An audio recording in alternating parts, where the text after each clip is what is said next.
सादर जय जिनेंद्र। शब्दों में अमृत, अंतर मन में सूरज का ताप, आँखों में अहिंसा का शास्त्र है। ना किसी से मोह, ना कोई राग, वो महासत्ता का ब्रह्मास्त्र है। संत शिरोमणि आचार्य विद्यासागर महाराज जी के चरणों में कोटि कोटि नमन। आचार्य विद्यासागर महाराज जी के महत्वपूर्ण कार्य इस प्रकार हैं। पहला कार्य, उनकी रचनाएं। आचार्य श्री को मराठी, हिंदी, प्राकृत, अपभ्रंश, संस्कृत आदि भाषाओं का ज्ञान है। उन्होंने अनेक पुस्तकों की रचनाएं की हैं, जिनमें नर्मदा का नरम कंकर, डूबो मत लगाओ डुबकी, तोता रोता क्यों, जैन गीता, गुरुवाणी, प्रवचन पारिजात, प्रवचन प्रमेय तथा गिरगिट आदि रचनाएं हैं। इन सबसे प्रसिद्ध रचना मूक माटी महाकाव्य एवं हाइकू है। दूसरा महत्वपूर्ण कार्य, प्रतिभा स्थली। आचार्य श्री जानते हैं कि सृष्टि की हर शिक्षित और संस्कारित बालिका स्वयं अपने आप में ही एक चलता फिरता गुरुकुल होती है। बस इसी कारण से उनकी सोच ने कन्याओं के शिक्षण प्रशिक्षण हेतु संस्कारों से ओतप्रोत बगीचा बनाया, जिसका नाम है प्रतिभा स्थली। आवासीय सुविधाओं एवं संस्कारों से युक्त यह ऐसा गुरुकुल है जिधर आवश्यक शुल्क देकर कई जैन एवं अजैन बालिकाएं शिक्षा एवं संस्कार प्राप्त कर रही हैं। ये गुरुकुल सिर्फ बालिकाओं के लिए ही है। दयोदय तीर्थ, तिलवारा घाट, जबलपुर, मध्य प्रदेश में लगभग 800 बालिकाएं अध्ययन कर रही हैं। चंद्रगिरी, डोंगरगढ़, राजनांदगांव, छत्तीसगढ़ में लगभग 250 बालिकाएं अध्ययन कर रही हैं तथा रामटेक, नागपुर, महाराष्ट्र में लगभग 200 बालिकाएं अध्ययनरत हैं। एक इतना अद्भुत और बड़ा कार्य धरती पर चल रहा है विद्यासागर महाराज जी की कृपा की वजह से। दूसरा महत्वपूर्ण कार्य, हथकरघा। आज मानवता की रक्षा के लिए, सृष्टि की निरंतरता के लिए हम कुछ प्रयास नहीं कर रहे, जबकि यह कार्य हमारा और आपका है, इस समाज का, देश का है।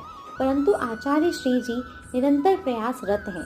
इसीलिए आचार्य श्री ने हथकरघा का शंखनाद देश भर में कर दिया, जिससे हमारे पढ़े लिखे नौजवान बेटे बेटियां जो पीएचडी, एमबीए, बीई, सीए आदि डिग्री लेकर यहाँ वहाँ काम की तलाश में घूम रहे हैं और काम ना मिलने पर एक चपरासी जैसी छोटी सी नौकरी के लिए भी फॉर्म भरने के लिए मजबूर हो जाते हैं। कितने शर्म की बात है, जब नौकरी नहीं मिलती तो हमारे सुशिक्षित नौजवान आत्मघात जैसा भीषण कदम भी उठाने पर मजबूर हो जाते हैं।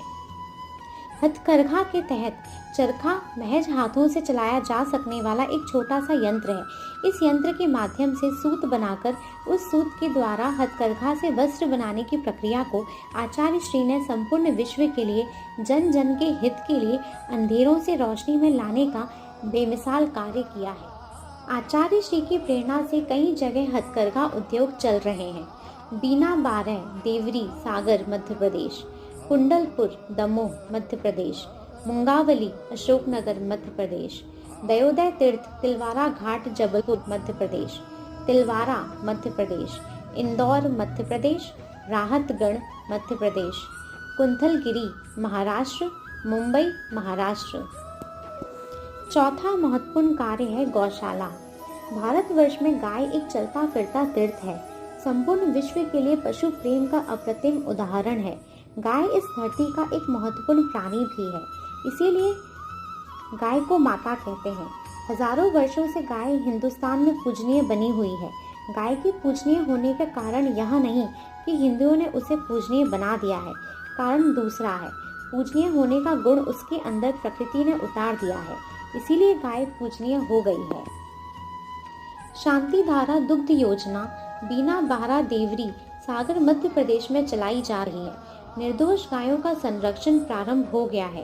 कई जगह गायों को सुरक्षा और जीवन देने हेतु दयोदय नाम से लगभग 130 गौशालाएं, जैसे ललितपुर, अशोकनगर, मुंगावली, गुना, तेंदुखेड़ा, सिलवानी, गंजबा सौदा, भोपाल, बेगमगंज, भोजपुर, कुरवाई, मंडी, बामौरा, खुरई, बीना, गड़ाकोटा, सतना, सीवनी, गाडरवाड़ा, कटनी, जबेरा, हरदा, बुरहानपुर, सागर, जबलपुर आदि में खुल गई हैं।